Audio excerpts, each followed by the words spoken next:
Good time of the day. The question we got today, I'm in pain, I'm overweight, I tried to lose weight unsuccessfully. What can I do?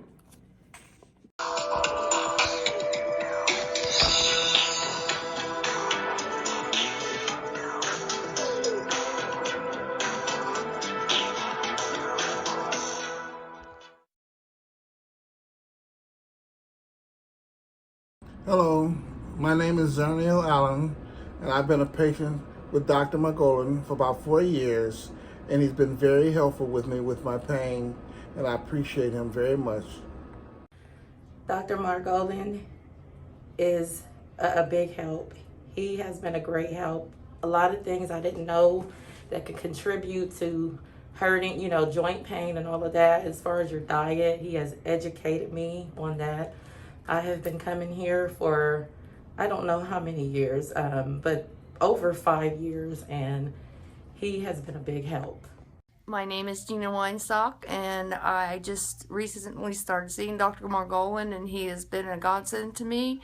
On my second visit here, my pain has been reduced, I would say 90%, 95%, and I would highly recommend him to anyone suffering from chronic pain. Well, the first point that I'm trying to make is you're not alone. Many people who try diets of different types usually found the diets are not well sustainable. In other words, some diets are just goofy, they don't work, but those that do work are not necessarily sustainable for a long time, and you need lifelong plan. Now, another point I want to make is that it's a good idea to lose weight if you're overweight and you're in pain, you have arthritis or pain, what we call degenerative pain, nociceptive pain means wear and tear injury, disc problems, joint problems. You would usually benefit from losing weight.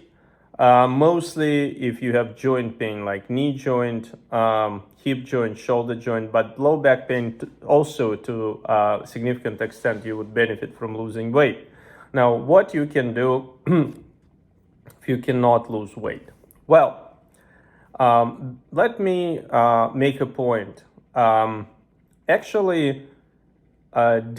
people with low BMI is body mass index, people with low weight usually do better with arthritis, usually. However, there is certain percent of people, very interesting, so-called quotation mark healthy fat, that seems to be obese or overweight, and they're not in pain and they do well, and they generally seem to be healthy, and the risk of diabetes and cardiovascular disease do not seem to be increased. Now, it's far from being the majority. There is debatable, maybe 10, 15, 20% the most.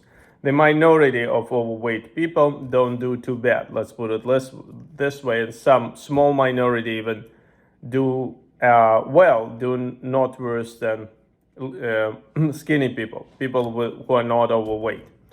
So what is the difference if you look at this so-called healthy fat people? You may notice something very unusual. This is imaging of hip joint, right? These are hip muscles. I'm not going to go into a lot of anatomical details. White is fat. White is fat, and dark black is muscle.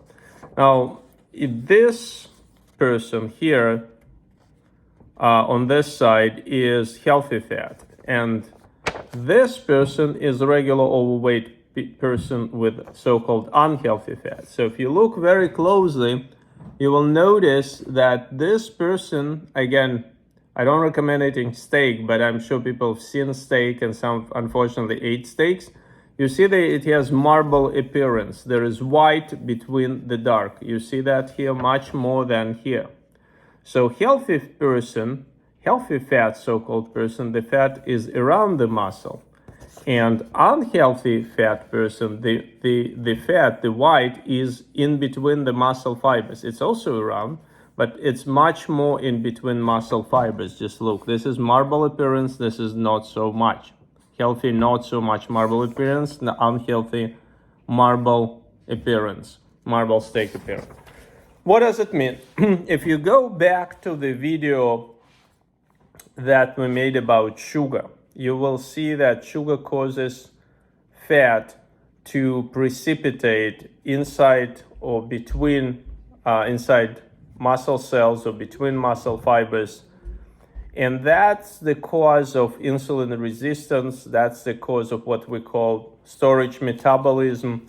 In simple terms, that's basically put you in storage mode. You don't want to exercise. Very hard for you to make yourself being active. It's like, as I said, you put your car in parking mode or reverse mode, and you try to push it forward.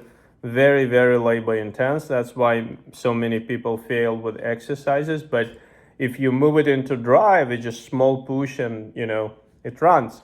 So you want to switch your metabolism as if you put yourself in the drive mode. And that you achieve by avoiding this marble appearance, the fat between muscle fibers. How you do that? The first culprit is obviously sugar. And the second culprit is oil. Even healthy oil like olive oil in excess may cause this effect. Just cut on oil, cut on sugar, and generally plant-based, low-inflammatory meal choices. I don't want to call it diet because diet associated with something like, torture program. And some people have even post-traumatic effect after dieting. They succeed, they don't succeed, but then they fail in the long term and they feel bad. And then it creates some kind of vicious cycle. So I don't call it diet. If you want, call it positive eating, meal choices. It doesn't mean you weigh yourself. It doesn't mean you key or concentrate on weight loss. It means you concentrate on making right meal choices. Look at our previous videos. Again, in a nutshell, no sugar, no dairy, no red meat, 70-80% plant-based, maybe here and there chicken and fish. If you really crave dairy and meat products, you can use substitutes just like cheese, almond milk, Beyond Meat, or some kind of Impossible, probable, whatever it is. I have no commercial preference. Imitation products in moderation. They're not healthy. They're healthier than real meat or milk products. In other words, you concentrate on eating well. You also concentrate on consuming turmeric, ginger, and clove capsules. They're anti-inflammatory. And don't concentrate on weight. In 3 to 6 months, either the weight will improve, and even if it improves partially, even don't improve, your inflammatory state will improve. You will switch from this state, which is bad, to this state, which is much better, and your general health will improve. Thank you for this question.